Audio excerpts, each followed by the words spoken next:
Hello and welcome to Anime with me, Asteroidia, and something that sits over there in the corner that we don't talk about. Today we have a wildcard pick that came up kind of last minute. I had all my shows set up, right? More or less. I kind of had a pretty good idea, I thought, of what I was going to watch for the channel. And it's quite a lot of stuff to record and edit across a week. If I hope to actually get the stuff out either on the day or the day after it airs. So I didn't really want to pick up something else. However, I had a recommendation just the other night of something that had not been on my radar even slightly. I had never heard of this before. I hadn't heard of it in the run up to the season either. I hadn't heard anything about it. I basically know nothing about this other than what I saw when I looked it up to confirm the title. And just a little bit of background information. I don't know anything about the plot or what it's going to be like other than a very broad idea of the genre. So, what we're watching today is hikarinoou, otherwise known as The Fire Hunter. Again, I have never heard of, and part of the reason I've never heard of it is that this is not a manga adaptation. It's not an anime original. It's not a manga adaptation. It's not a light novel adaptation. It is a novel adaptation, like a heavy novel adaptation as opposed to a light novel adaptation, which is super unusual. That really does not happen very often. I'm also going to move it slightly in this direction, so I'm more in the middle of the frame. That's better. Yeah, it's a novel adaptation. Super unusual. I can't think of the last. I know I've seen a few. I can't actually think of any off the top of my head. Other than there was that sci-fi adaptation of The Count of Monte Cristo, which is a Western novel, obviously. But adaptations of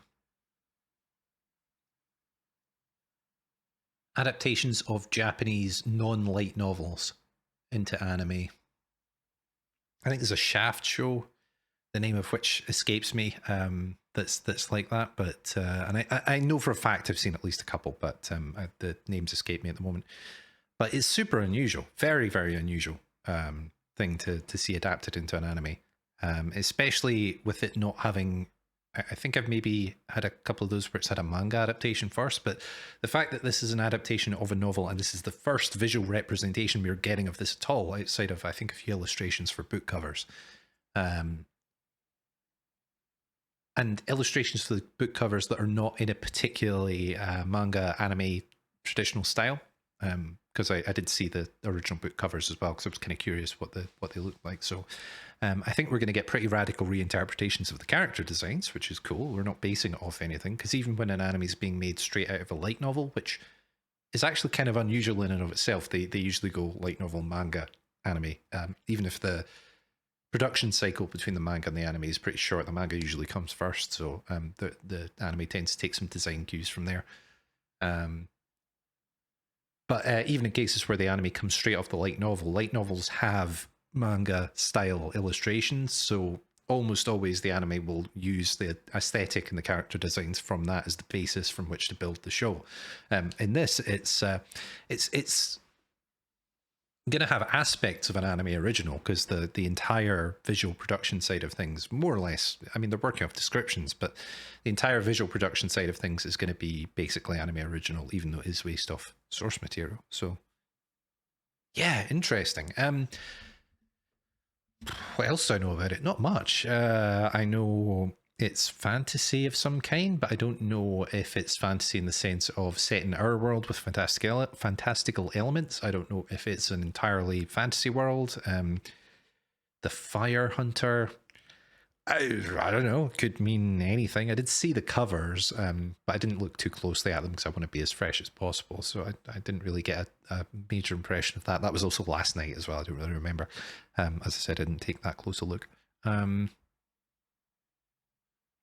Yeah, that's basically it. That is all I know about this. And although I've heard it's good, people seem to be raving about it. So yeah, another show that I'm gonna have to keep up with, assuming it's good. Maybe I'll hate it, but and I won't want to put the video up. But I think I kind of have a feeling, based on the people I've seen recommend this, I don't think I'm going to hate this. I think this is going to be another one for the slate for the season, but we'll see. Right, so the Fire Hunter. As always, usual spiel. This will be a timer-based reaction, so you do need your own copy of the episode to follow along with. I will give you a 3, 2, 1 countdown before I start mine. There will be a little sliver of the show at the bottom of the screen with the subtitles to help you sync things up, and a timer for the same reason. So, without further ado, I think I might need my pen for this one, so we'll keep that close at hand. And I will give you the 3, 2, 1 countdown. I'll just make sure it's ready on my end. Yep. Okay. So, on your marks. 3, 2, 1, go. Togo.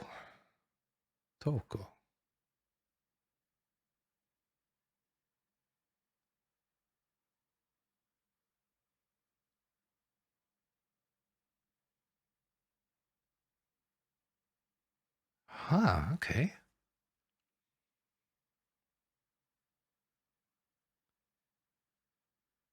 The art style's already pretty striking. It reminds me of something, although I can't place it.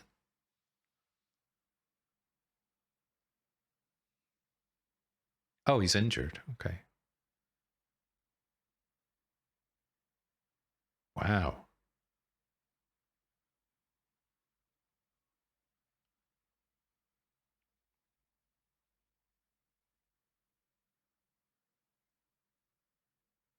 Wow. Okay. Well, that's like, that really grabs you, that opening. I'm seeing a lot of very traditional Japanese looking stuff in the art and the costumes. Makes me think, yeah, but with the white shirt, makes me think like early to mid 20th century, maybe late 19th, depends. But real world set, possibly.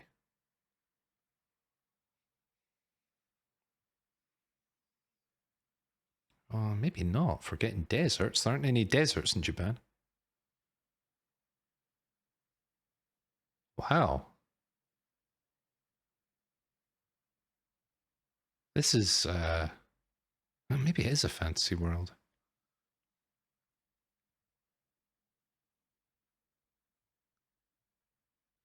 She's got the sickle. Oh, wow. Okay.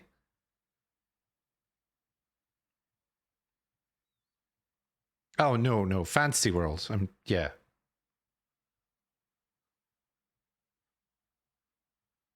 Oh, wow. Okay.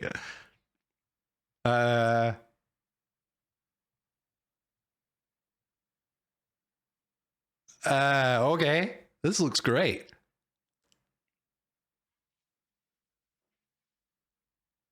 Just the style of this. This looks amazing.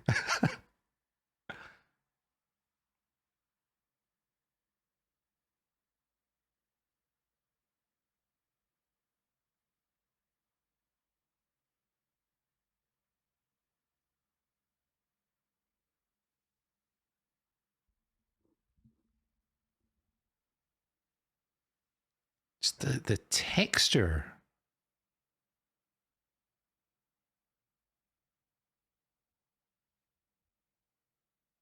Ooh.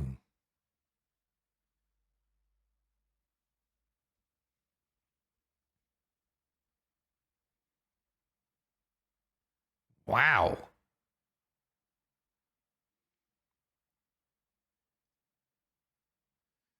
So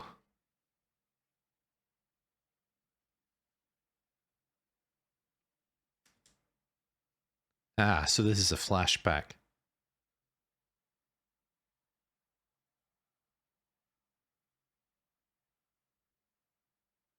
And the dog presents the sickle to her. She's the new fire hunter, I guess.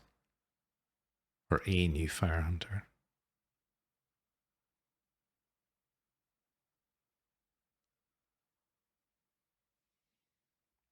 Oh, the dog looks so sad.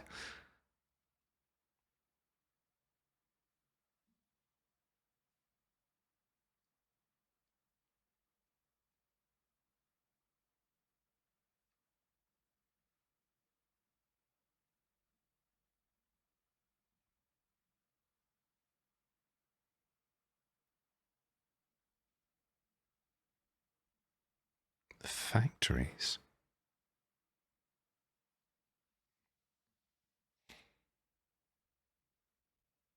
So we have our quest.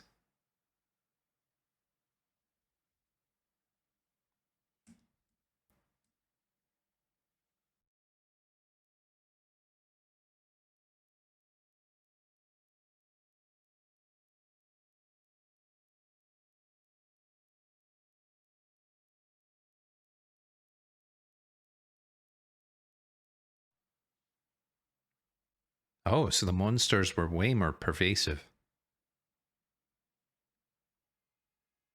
And they've got a sickle. Toko Hanahime. Harvest Flame.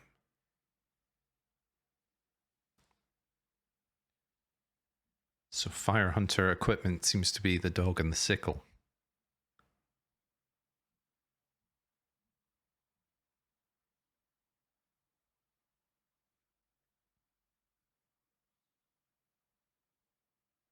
Oh.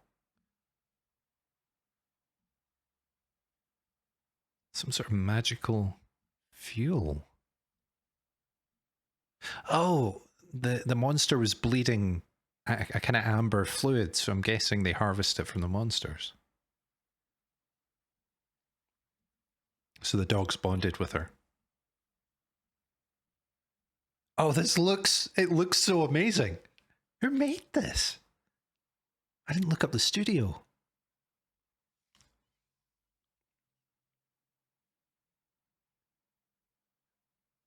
Just the art direction in this is so good.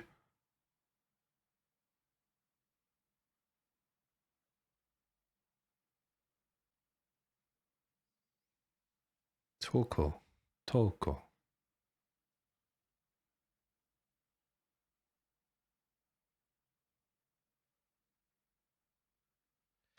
Oh, that's his sickle and stone. Okay. Maybe.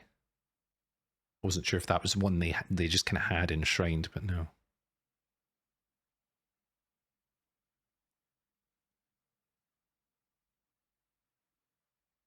Cursed.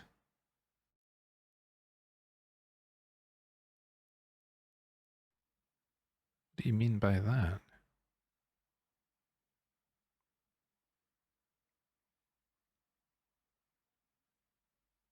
Yeah, screw you, though.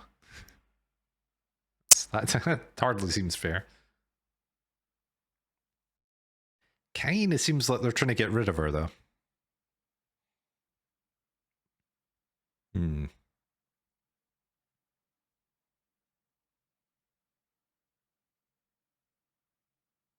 I mean, you're assuming that, but like,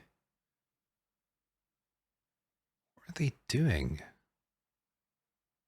Oh, it looks like they're making paper. Yeah, making paper. In the traditional way.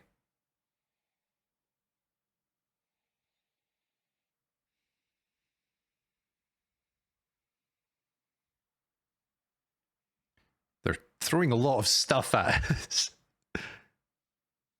I might miss a few things, but Shifuka is enough to keep the lights on at night.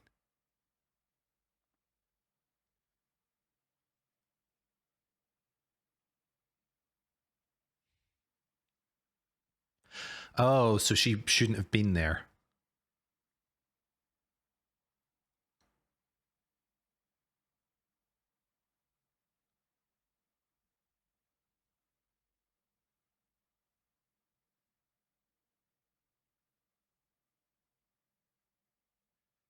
So maybe in a slightly more real sense, this is her fault. Although, I mean, it's still deeply unfair, but...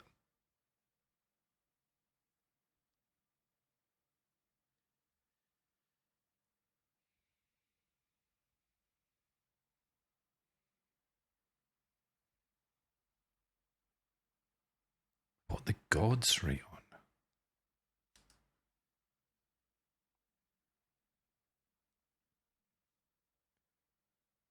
They're properly...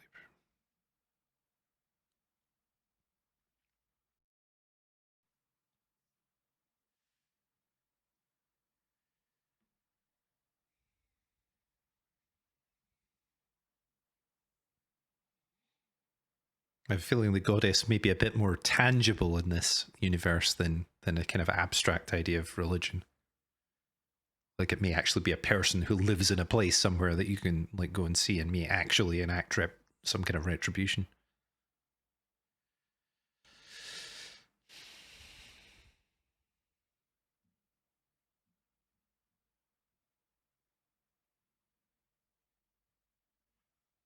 So what will this paper, does it serve some magical purpose, or is it just to act as kind of currency so she can trade her way to the capital and not end up on the streets when she gets there? I don't know. The texturing on the...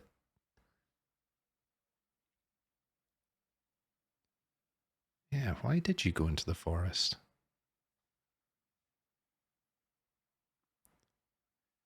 Tree folk. Eye medicine.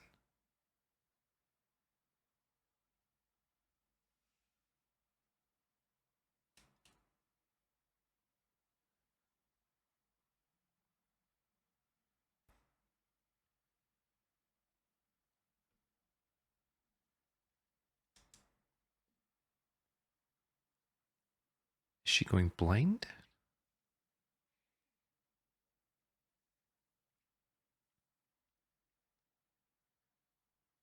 What happened?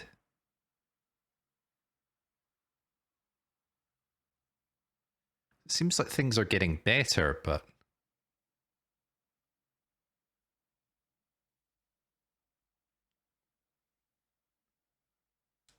Oh.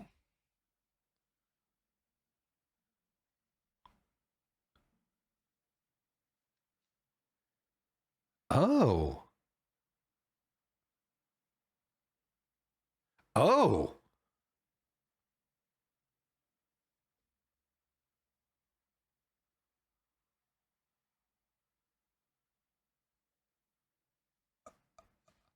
Oh.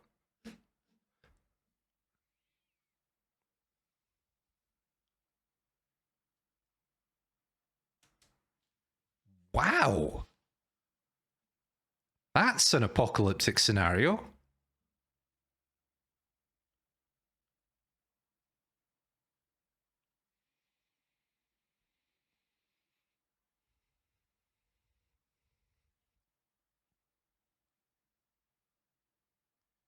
Hikari's eyes burned. She has golden eyes. But she doesn't seem to be blind. What was the medicine for? I don't understand. Her eyes burned.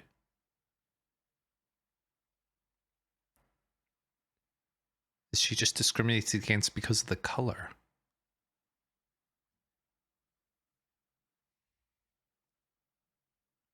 Oh. Okay, so it's not that they're just trying to get rid of her, or at least the aunt understands what's going on a bit in a sort of more comprehensive way.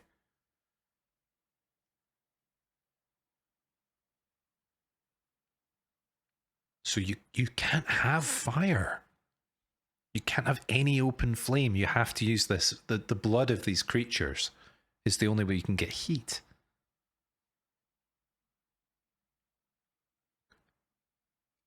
Oh, so they call it a truck, but oh, it runs in screw propulsion. Oh, that's really cool. Like the Shagahod from Metal Gear Solid, but it was like an early when they were trying to invent armored vehicles. It was an early alternative to tracked propulsion like tanks. You would just have screws in the bottom. Okay, so we got to defend ourselves from the monsters. The village is in a kind of canyon with these high walls. And this is a giant armored vehicle. So is this liquid? Is this the monster blood stuff?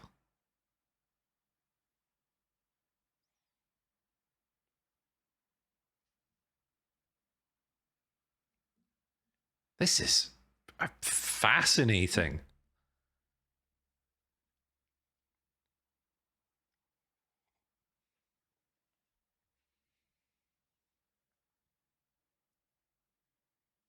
Yeah. Okay. So we got tanks of this stuff.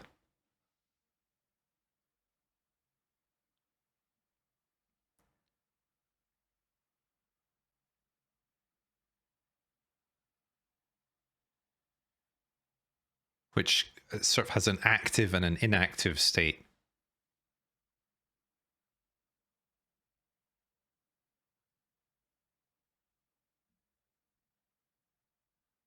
So it's a kind of trading, but it collects something. What does it collect?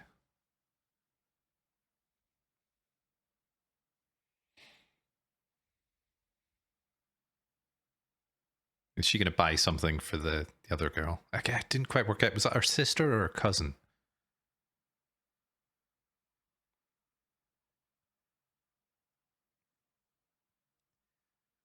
Oh, is that a replacement screw that it's carrying on the top in case it loses one? I love stuff like that. Functional design.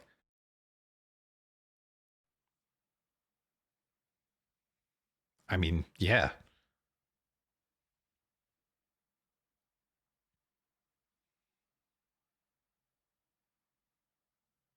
Muku paper. Aka. Red. I'm guessing Toko is maybe some other shade. She bought the mask for her. Yeah. Thought that was going to be it. In as much as she said she hated her, she doesn't necessarily want her to leave. Or she's going to be sad when she leaves.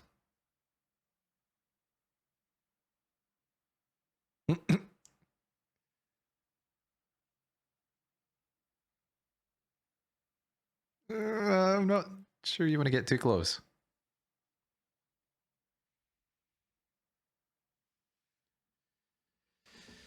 Wow. Okay, that's going to be a journey.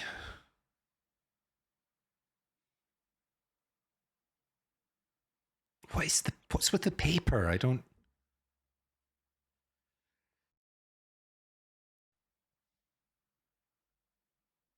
Offering paper.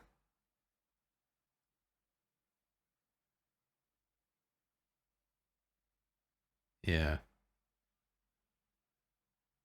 It seems like it's maybe the only way to travel, really.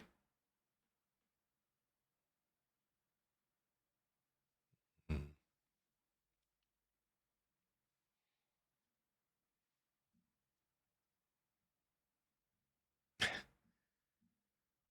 Oh no. How old can she be? Like 10? If that?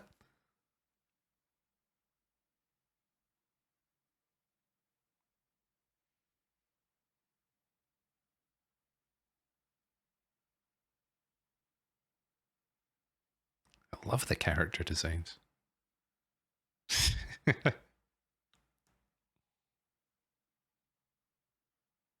not entirely sure that was what he said was quite as insulting as the subtitles implied, but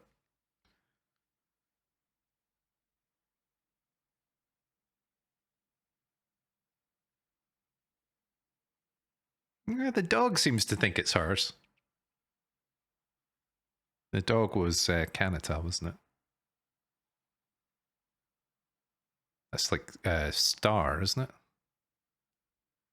Or some way related to stars, I'm sure it is.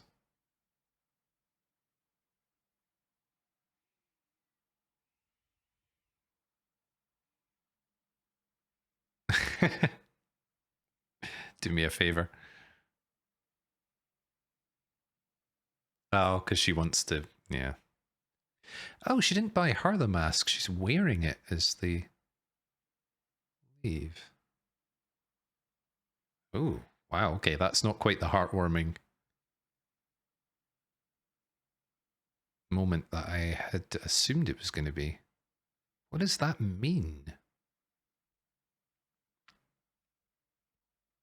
Maybe that has some kind of significance in some kind of Japanese significance that I'm not getting. Oh no, is that it? No, no, not quite, not quite. Still got a little bit left. But you can't do that anymore because you can't have fire. The hubris of it.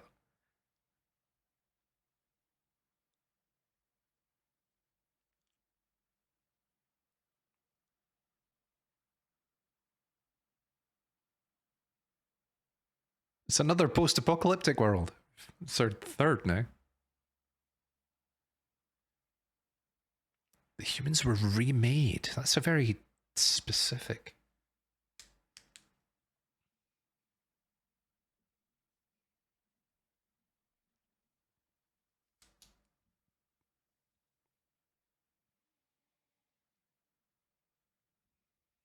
Wow.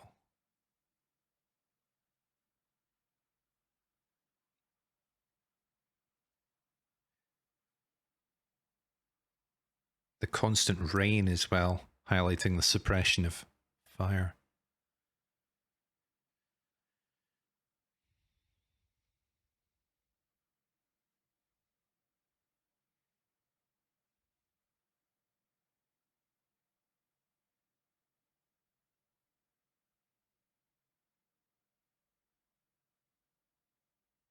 Hmm.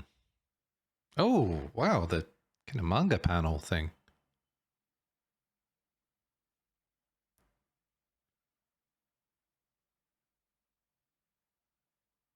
Koshi.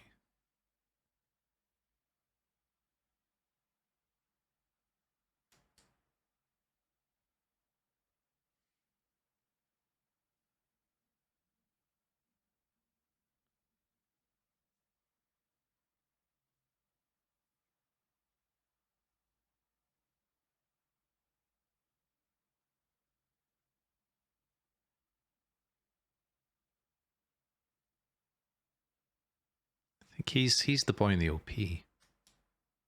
So is he be invited to become Fire Hunter? The constant rain, yeah. It's very. Oh, the glass is misting up slightly as he goes out into the cold rain. Wow. Okay, that's a touch.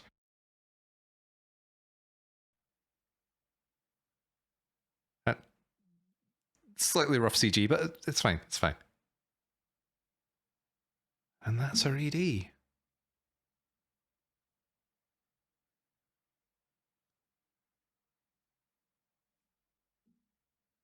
Wow. Okay. Wow.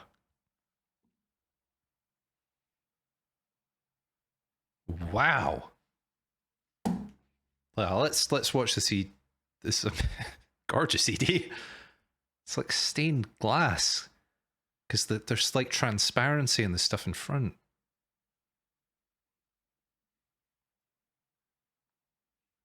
Are these the tree people that they were talking about? The tree folk?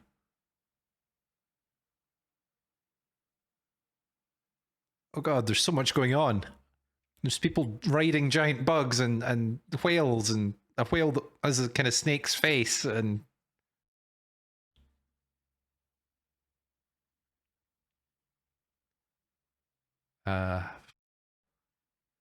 is that one of the sickles?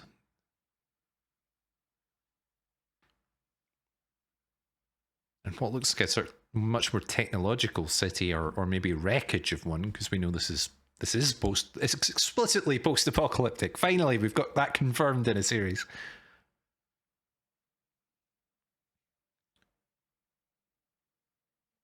Is that us? Oh, preview. Nope, don't care about that. Wow. Okay.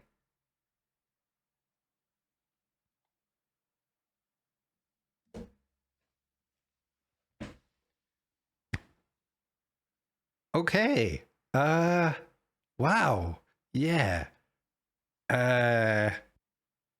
Okay, so people said that was good. They were not kidding. That is, that was.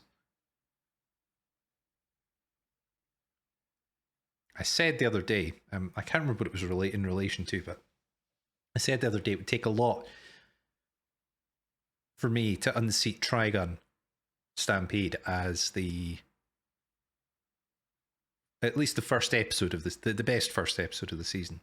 This has done it for sure. This is the best first episode this season that I've watched so far. This is the best first episode of anything that I've watched in a while. That was wow. Yeah. I like this a lot.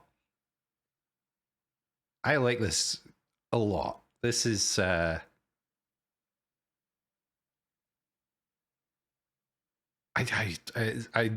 almost don't know where to start with this. Like from like that first, because the pre-credit sequence, Toko titled. So we had the titles.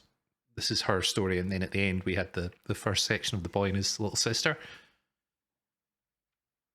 Just this first opening sequence, which is it's really short, with the dying fire hunter who has killed this what looks like a giant wolf, and he tells her the name of the dog, and he's dead. And the sickle, yeah, okay. So we've got the wide shot where we've got the giant. No, it's not a dog. It's not a wolf. It's a bear. I think a giant kind of black bear, and the bear bleeds the golden fluid. The kind of golden yellow fluid that they're using as fuel later on, which seems to be well, we'll get onto that in a second, but it bleeds the golden fluid. So we get all this information just out of this first scene, and it is less than a minute long. That is incredible. That's an incredible opening scene. To pack so much style and so much information into such a short space of time. And the way we never really see the fire hunter either. He's kind of like a very sketchy silhouette against the much later background.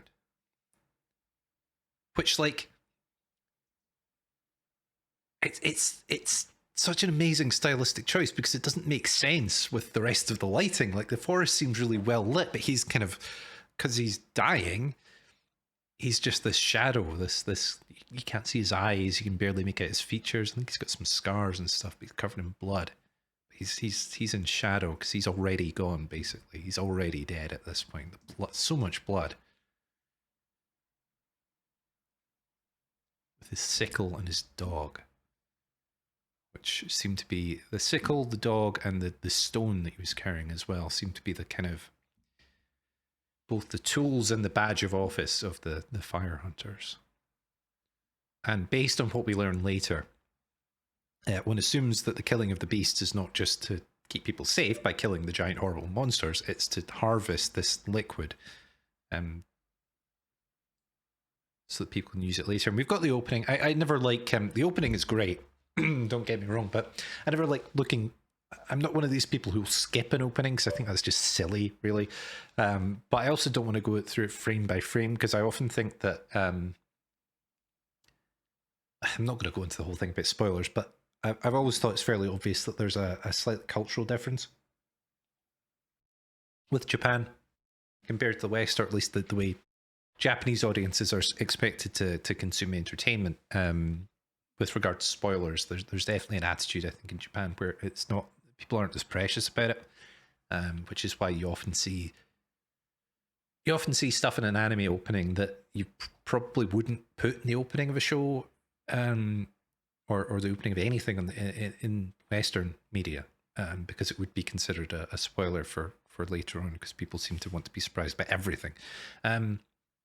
Yeah, I'm not going to go too far. That's a whole discussion to have. But suffice to say, I'm not worried about it to the point where I'm going to skip openings. But I'm also not going to go through them frame by frame, because I think while Japanese audiences are less bothered about spoilers, I think there comes a point where you're like hyper analyzing things and going through it, and like literally frame by frame going through it. That probably will result in seeing things that the creators of the work probably didn't really intend you to sit and like stare at for half an hour. So that's my general attitude on OPs. I'll watch them once, and I watch them every time the show runs because I kind of have to with the way the setup works. But I'm not going to sit here and really pick them apart. So the opening was good, but yeah, we'll kind of leave it at that. We got some impressions of a lot of different locations and stuff, which makes sense since it seems like it depends. We might skip the road trip. I'm not sure. Not sure whether we're going to follow these two sets of characters, because we've got the titles for each, which implies we're going to be following both. And I don't know if because we know that. Well, I mean, we don't know that that is the big city that they're all talking about in the first, 3/4 of the episode, but you kind of assume it is, right? That she's going to him. So I don't know if maybe we're going to skip most of the journey and to arrive and unite them, these main characters early, or if we're going to see the entire journey and then we'll have them meet up at the end, and then we're going to follow his story in parallel while that's happening. I could see it going either way. I don't know. I mean, it's based off a novel, which maybe... Could you infer anything about the possible structure from that? Yeah. I think you could. I would say the fact that this is an adaptation of a novel probably means that we will get more of the journey and we will see those two stories in parallel. Yeah, because if it was a light novel, there just isn't as much space in a light novel. So a light novel, I would probably expect to maybe like have one episode of the journey and then skip to their to getting the main cast together. Whereas a heavy novel, I don't know how you make that distinction when you're talking about light novels. A heavy novel, a normal novel, a traditional novel, I don't know. But in one of those, in a traditional novel, you've got so much more space to work with generally, a higher word count, higher page count, that I would expect them to probably spend some more time doing that. And they have the space to do parallel narratives for longer without that being the entire book, which I think in a light novel kind of length, you would end up, well, this is like, you're like fracturing your already short form fiction into two like parallel pieces of short form fiction, which means you've got even less space. So I mean, it's not to say you couldn't do that in a light novel, but I would say it's, yeah. So yeah, I think we probably will see quite a lot of the journey and see these two stories told in parallel. Maybe we'll have episode to episode going back and forth, where we'll have formats like this, where 3/4 of the episode, or maybe even like 4/5 of the episode, is one character story, and then we get a little vignette at the end of the other one, and then it will alternate those, which characters which. Maybe, I don't know. That's wild speculation. I have no idea what kind of format this is going to take. But yeah, I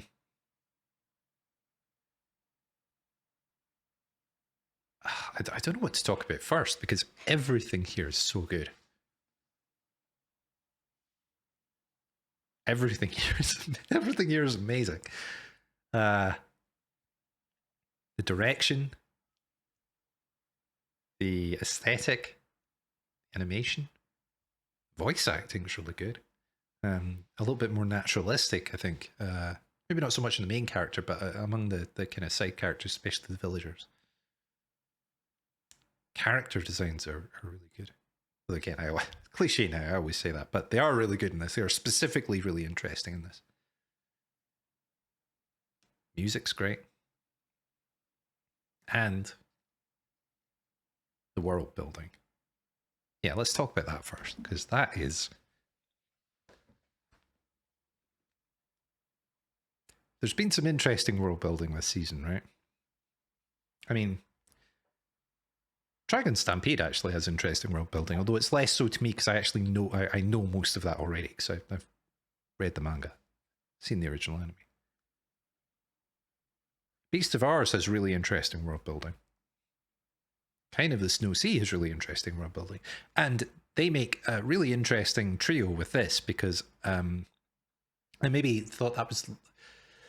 I'm not quite so sure on Beast of Ours anymore after the second episode, but I at the very least, kind of the Snow Sea is post-apocalyptic in some sense. This is very post-apocalyptic, and Beasts of Ours maybe is post-apocalyptic, although again, I'm kind of reevaluating that thought after the second episode. It might not be quite that. But if it is, we've got 3, which are all kind of weird dystopias caused by some kind of magical, well, not necessarily magical. In the case of Kaina, there isn't necessarily any magic in that. That might be a really hard sci-fi show. Actually, we don't know enough about that to say one way or the other yet. But Beasts of Ours has the monster. Kind of the Snow Sea has the Snow Sea, the kind of elements, and this also has monsters, but it's not the monsters that are the problem. It's not the monsters that really caused the apocalypse. It's humans can't use fire anymore. Fire is gone. Well, no, it's not. Well, no, it's not gone. If it was gone, it would be bad enough. But it's not just gone. It's now lethal. The exact mechanics of it, they kind of said at some point. I'm not even going to bother looking that up because I think it was fairly vague. But they kind of said at some point that sort of being near flame causes near a true flame causes any human to basically spontaneously combust from the inside and you die. So you can't have fire. And there was some kind of industrial level society. But like, you can't have fire. So what the hell do you do?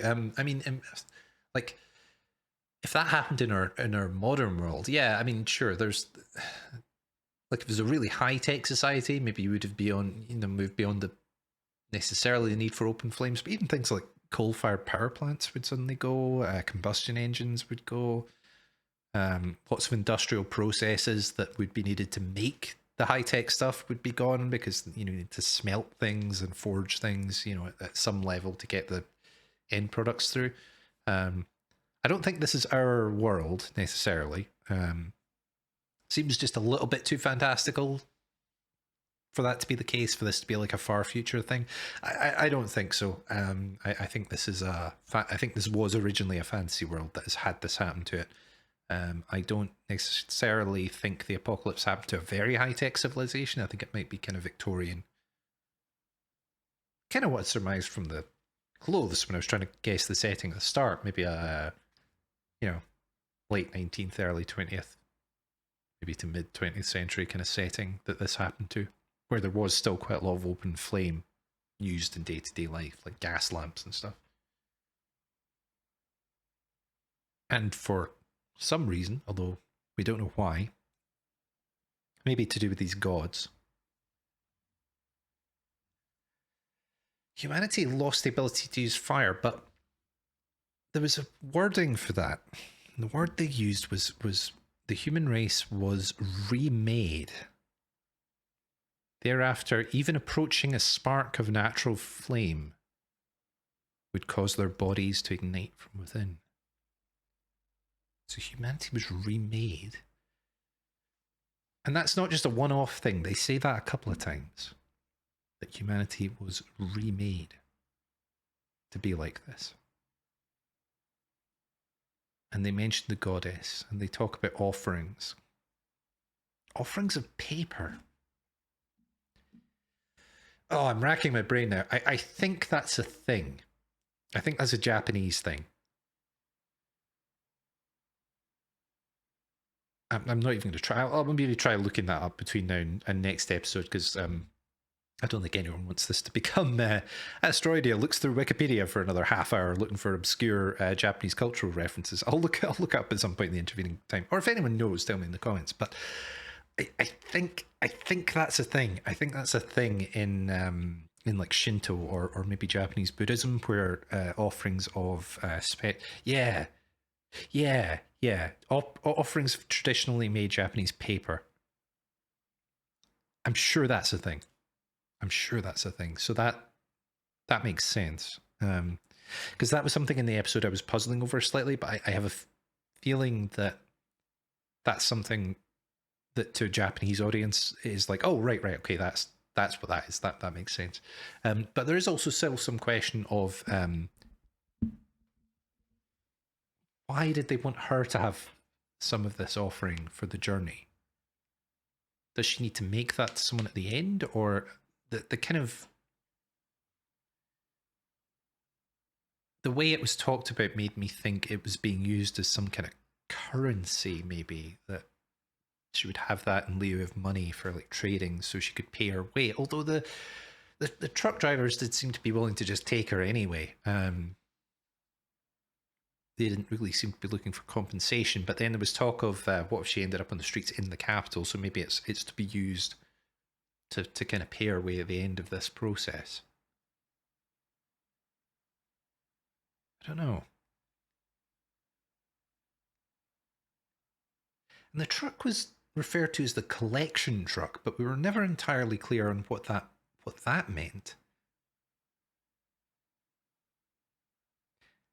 And then we've got the we've kind of drifted slightly. I mean, I'm still talking about world building, but the amber liquid. The connection is not explicitly made in this episode, but we saw it it was very, very clearly portrayed at the start that the monsters are bleeding this. They're not bleeding red blood, they're bleeding this kind of golden amber liquid.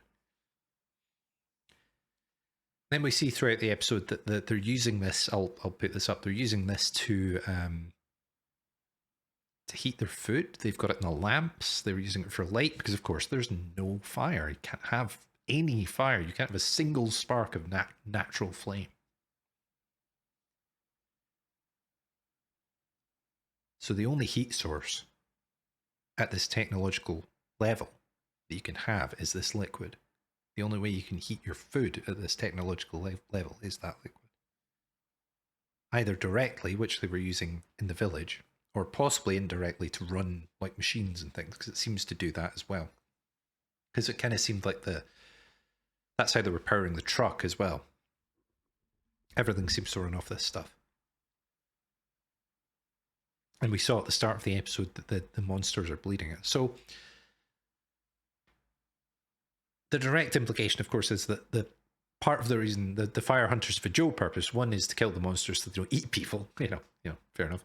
But the other one is to harvest the monsters for this stuff. But do you get it from somewhere else as well, or do you only get it from? Is it monster blood exclusively? Can you get stuff out of the ground? You know, where does it come from? I ask because, like, I don't know why I said that like that, but I ask because it seems like they have quite a lot of it. Like, it's a rare and important resource, but like there were tanks full of it on the truck, and it's like, how many monsters do you have to bleed? Do you have to like kill them, then bring them back, and then like hang them up and drain all the blood out of them and collect it? How does that work? Can you grind up monsters to get more of them? I don't know. Seems like it would be hard to get the amount that we saw just in the tanks in the truck. So maybe it comes from somewhere else too. Or maybe you do just have to kill a hell of a lot of monsters to get enough to run all your important stuff.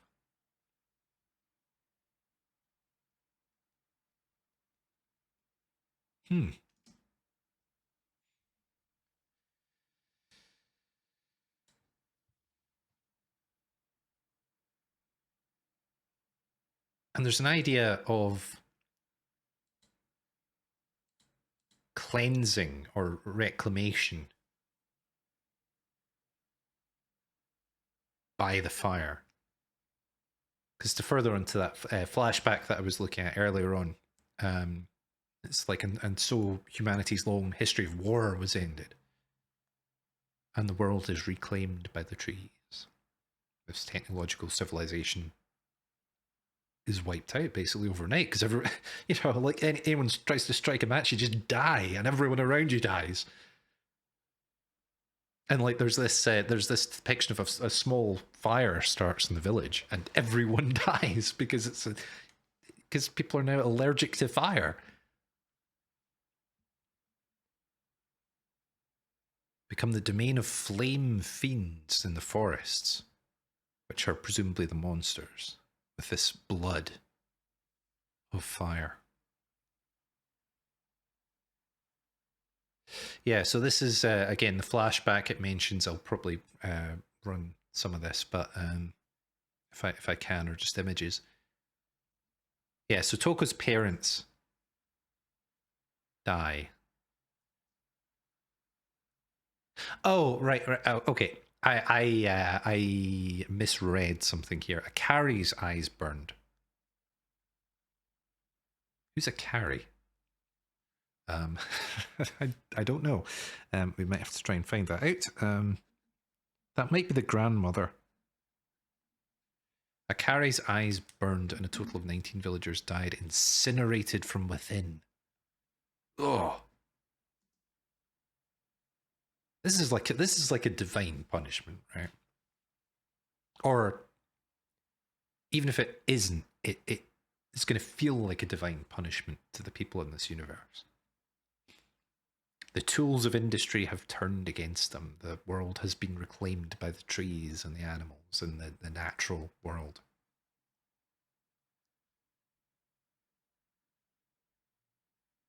This has a very mankind being punished for your hubris kind of thing. Yeah. With mentions of offerings and the goddess.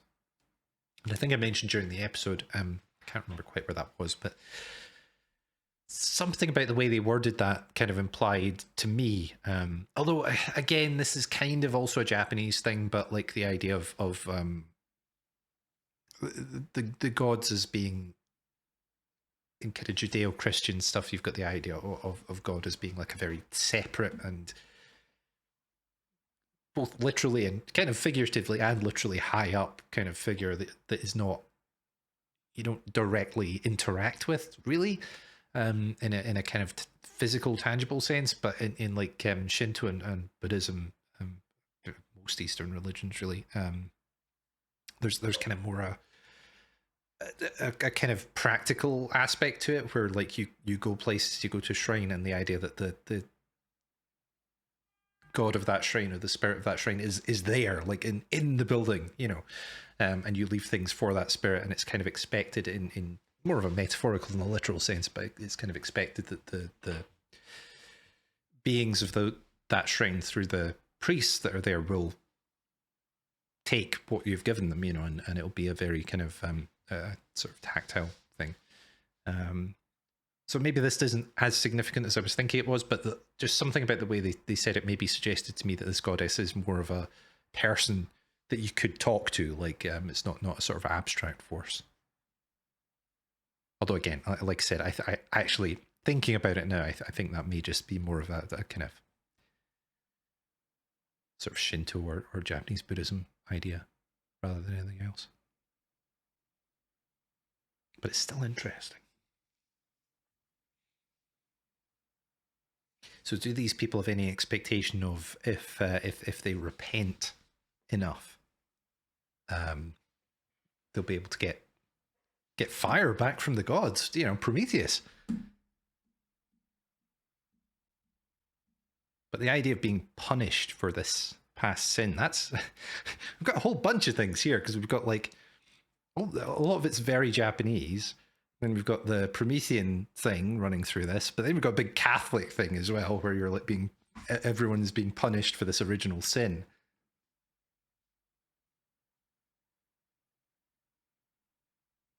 And everyone is being punished, and they burn as well, you know, like the Christian idea of being in hell, where you literally burn, and in this case people are burning for their sins. But the kind of more general sense, the human race burns for its sins inflicted upon the natural world. I don't know if we're going for such an environmental angle. It definitely suggests it, with the idea of the forest reclaiming the industrial society,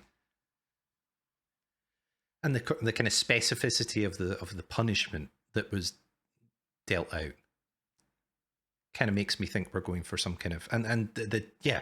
So we've got all that. We've got the depiction of industry at the end as being something that's a corruptive influence, and it's something that's kills the mother or the sister, sister, can't remember, mother, I think, kills the mother of the kid at the end. She dies Yeah, she dies as a result of some illness that was contracted from pollution or toxic byproducts of whatever industrial processes are still going on using this liquid. Yeah, we've got to be going for a kind of that's very Studio Ghibli. That sort of specific idea, the not the idea in general, but the very specific interpretation of that idea. That's very Studio Ghibli. Sort of Mononoke. I really need to rewatch Ghibli films. I've seen most of them, but a long time ago. But that idea is through a lot of them. That idea depicted in this kind of very specific way. Yeah, yeah. Oh, this is amazing. This is you know, like I really like. Don't get me wrong. I'm not saying that like I've realized Giant Beasts of Ours is terrible. Beasts of Ours is a great show. You should go watch it because like those videos aren't getting a lot of views, which makes me think people aren't watching that show, and it's well worth watching. But feels like I'm damning with faint praise here. But Beasts of Ours is good. This is very good. Beasts of Ours has good world building. This has fascinating world building. Yeah. Oh, wow. And the technology mix is cool too. I like the screw propulsion on the trucks. That's really cool. It's kind of I think that was an originally a Da Vinci thing. I think he had vehicles that were propelled by screws like that. But I know there were some early attempts at armored vehicles around the time the tank was invented, or just before that. There were definitely vehicles that looked a lot like this, that were propelled by screws. Turned out to be, well, it kind of works, but it also absolutely tears up whatever it goes over. So, like, treads are better. But then again, that thematically fits into this as well, because we've got the idea of the human race and technology as being a corrupting influence that's destroying the natural environment. Well, you now have this method of propulsion where as these things travel through the forest and across the earth, they are tearing up the earth as they go past. And presumably, I don't think we really get to see, but presumably these things leave like a massive furrow behind them when they go.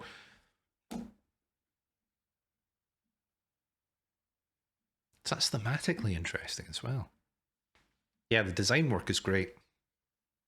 Costumes are fantastic. The designs, character designs in the villagers are very, very striking. Let's find out, because I think world building, it's amazing. I would like to see who made this. I'm already seeing Production IG, but I'm not totally sure if they are actually the studio making it. Because it's always a little bit unclear in my anime list. Wikipedia is often actually better for this.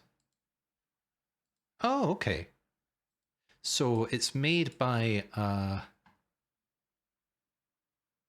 Okay, so it's made by a Production IG kind of subsidiary, by the looks of things.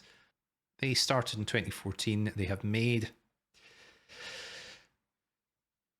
okay, so I've seen one thing that they made. Because I have seen Recovery of an MMO Junkie, which is really good.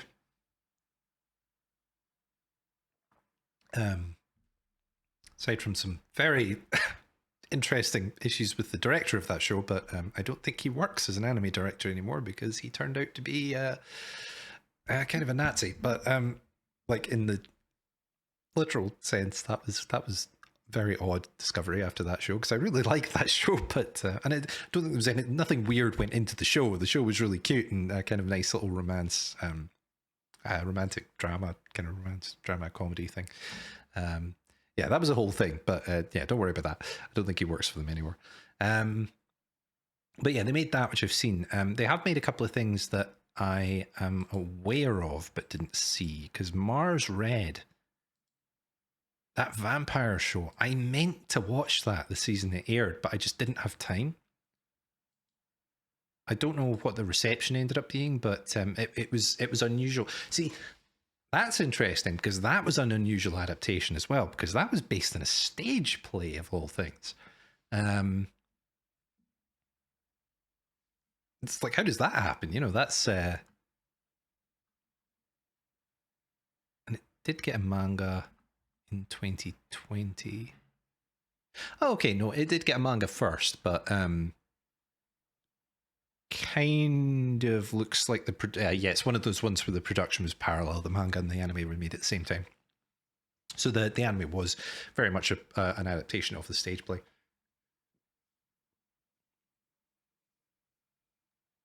If this turns out to be as good as it looks, I might actually go and watch that, because maybe on the channel, I don't know, but I might go and watch that, because I think I heard good things about that, and I meant to watch it but didn't get around to it. So, and I like vampires, so so they made that. They also made Platinum End.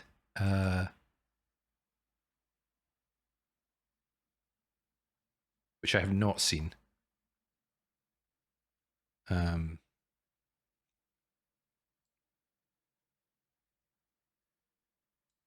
But I remember that coming out. I don't even really know what that's about. Again, I won't look too much into it, just in case it is something I want to watch down the line, but I remember that. I just didn't watch it. So they've made a couple of interesting things recently. This subsidiary of IG. Platinum End was just a manga adaptation, so it was just Mars Red that was the specific one. So they made some interesting things. They're making something... Okay, I was about to say they're making something in collaboration with Wit, and that's interesting. And you never know, maybe it will be interesting. But it's the Kizune AI show. It's like, okay, I have no idea what that's going to be. Yeah. Anyway, I'm getting kind of into the weeds with this a bit, but that makes sense. That makes sense. The Mars Red thing kind of explains a lot, because I think that was relatively popular, and it makes sense why they would go and keep making some slightly unusual adaptations of things that wouldn't ordinarily have got an anime adaptation directly. Yeah. So the visuals on this, speaking of the studio, are just incredible. Absolutely, like the design work and the way they're doing some really, just the textures. There's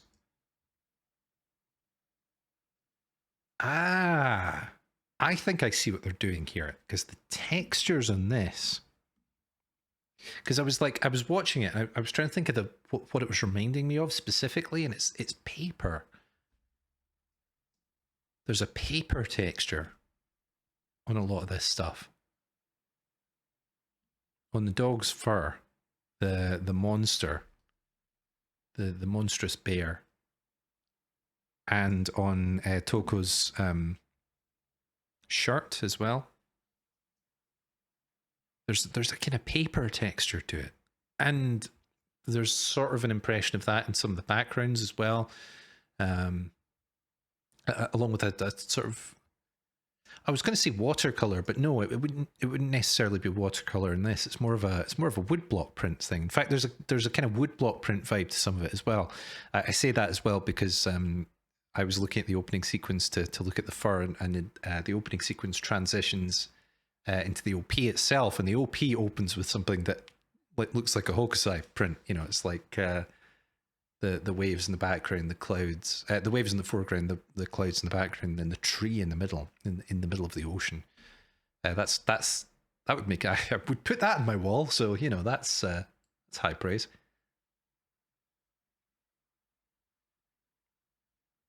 Oh, there's some incredible stuff here. Like there's a sequence, just kind of after the opening, we see Toka praying at shrine, and she comes home. And there's the doll in the shrine. I'm not sure if that's something weird or if that's it's, like the problem is when stuff goes into kind of Japanese religious or folkloric stuff, I have no idea what's a weird fantasy thing and what's just like, yeah, Japanese person's just like, yeah, that's just the thing that happens in like or would have happened in the past. I have no perspective on whether or not this is some kind of strange fantasy thing to have this weird doll. I think it is. I think that is a Japanese thing, though. I don't think that. I mean, it's kind of a striking and strange visual, but I don't think it's something they made up for this. But anyway, but once we have that sequence, we get to see the fight. We actually do get to see the fight between the bear and the fire hunter, and it looks amazing. It's like, wow. And it's efficient work as well, because there's a couple of really dynamic. There's a really dynamic panel of him dropping out of the tree where he drops towards the camera and it zooms right in his eye as he falls. I'll have that up. And then the bear itself is kind of like, well, it looks like it's on fire, which makes sense because these things are they describe them as like beasts of flame or flame creatures or something later on. So it looks like it's not glowing, but the way its fur moves, it looks like it's on fire. There's a couple of really cool shots, and then there's just this static like manga panel in a very different style, where it just scrolls bottom to top, which is super efficient because you just you only need to do that one visual, and then you can pan up through it. But like, very, very good use of that. Then all sorts of slightly abstract things. I'll show as much of this as I can. Kind of abstract interpretation of the fire hunter getting clawed by the bear as the bear itself dies. And the wolf picks up the sickle, brings it to Toka. And she tends to its wounds.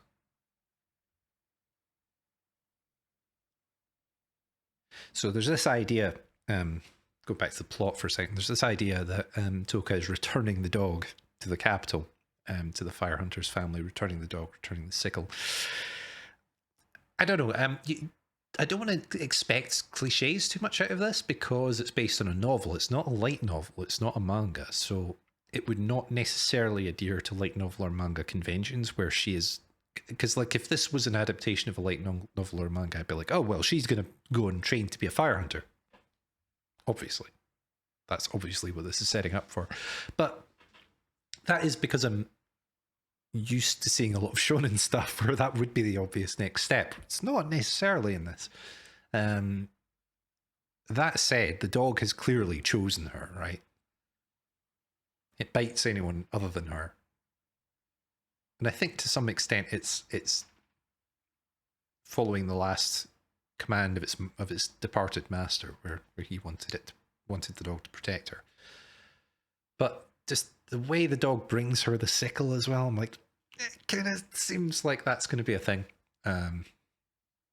But again, that seems very shonen-y in a way that I wonder if this show might not do because of the source material, or just because it's got more interesting things to do than that, because it really does seem like it does. But yeah, so that happens, and that whole sequence is amazing.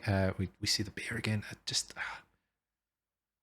And this sequence with her family, her grandmother, and all the character designs are fantastic and very striking as well. The aunt specifically, if that is indeed what she is. Not sure, she's maybe the neighbor whose husband was killed in the fire.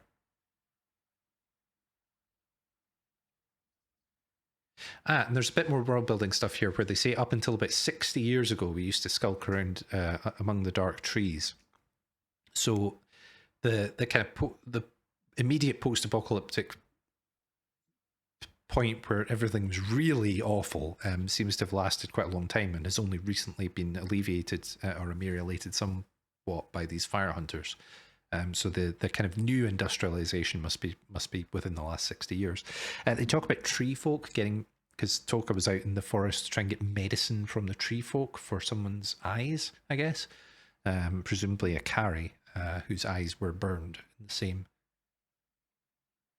fire incident that took Toko's parents. But I think I've been calling her Toka, and I think she's Toko. But anyway,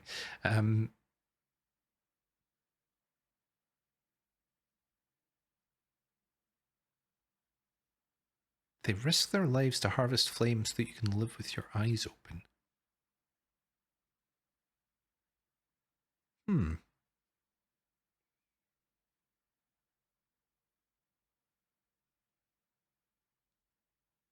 I don't know. There's something a little bit odd that I feel like something about the eyes that I'm missing in this, or that I've misunderstood.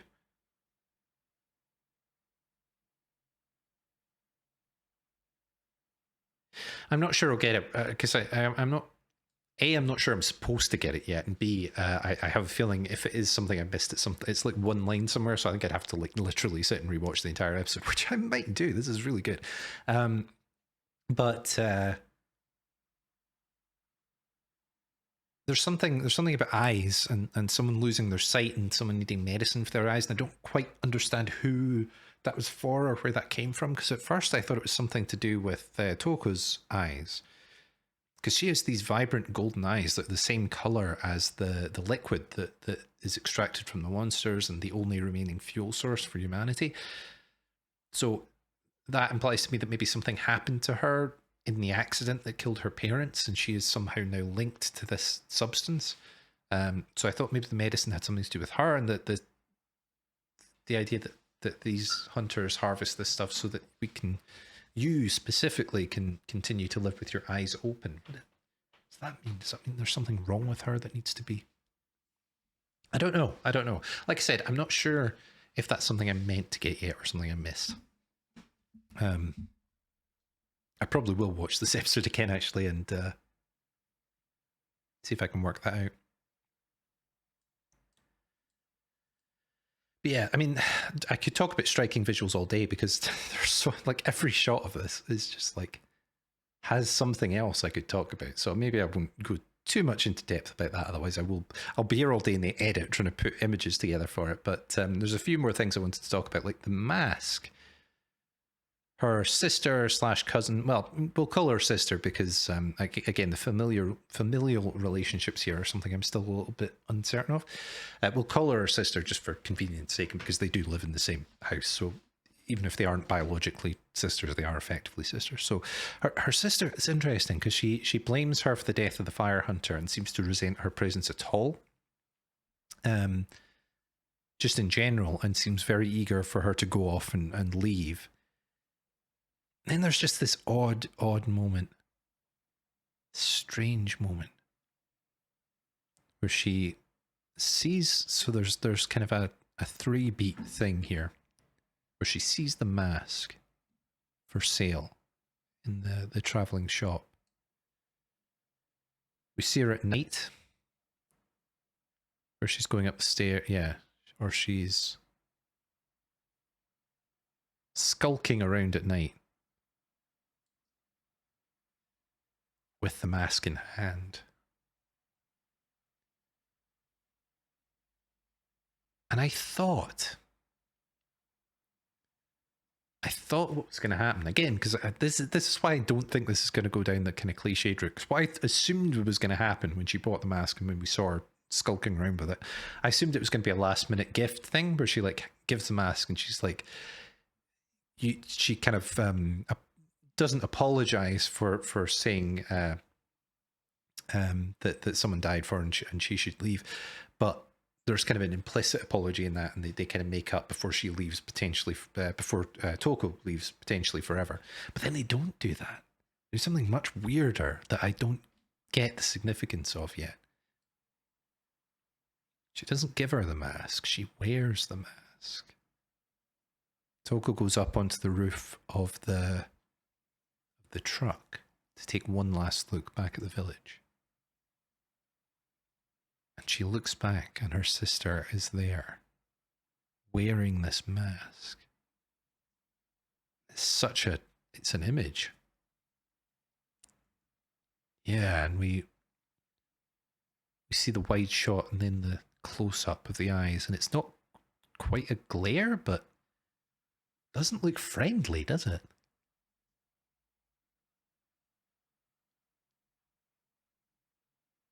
Cuts back to Toko, and she doesn't look comforted by this. And again, oh, and those trucks do leave huge furrows behind them. I was right.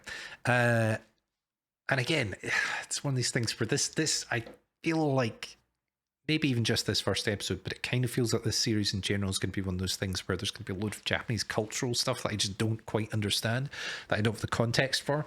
And I kind of wonder if is seeing someone off on a journey while wearing a mask or that specific type of mask, is that a thing? It's not a thing I've ever heard of. It's not a thing I've ever seen referenced in another anime or manga. But it might be. So there's a lot of mask-related stuff in like Japanese theatre.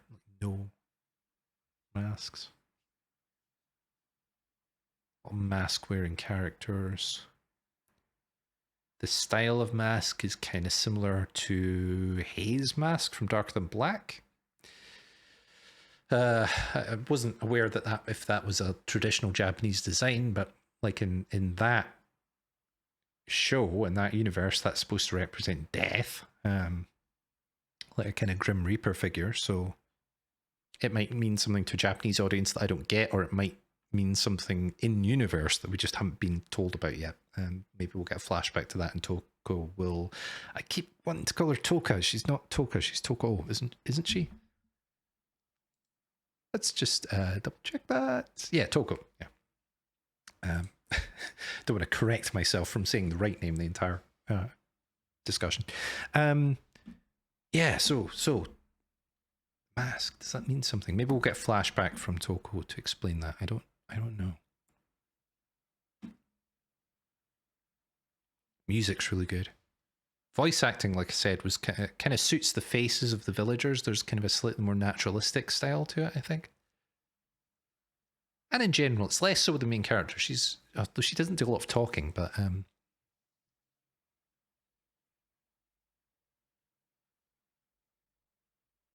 then we've got the final sequence in the industrial city. Again, the theme of corruption.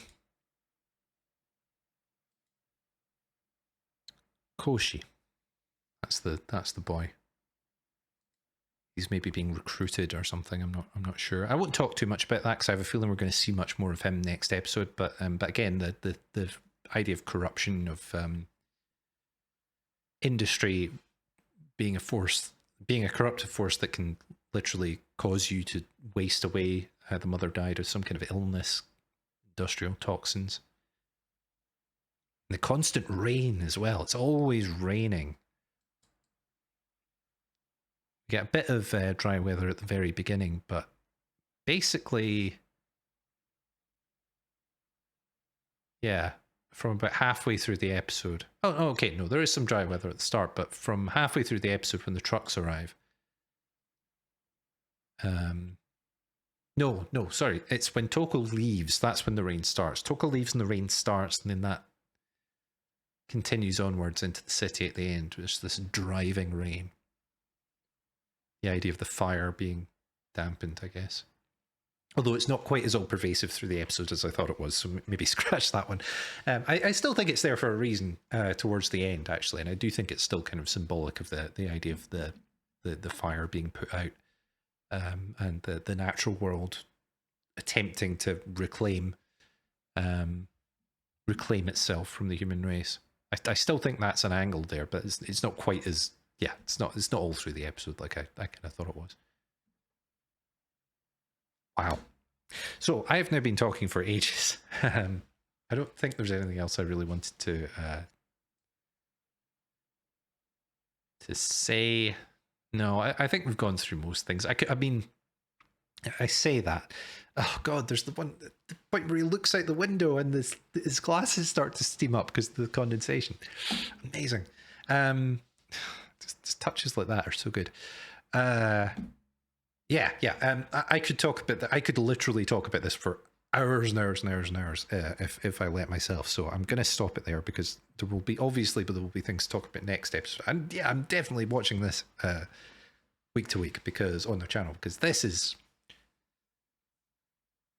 yeah, this could very easily be a contender for anime of the season. Like I really really like Vash Stampede.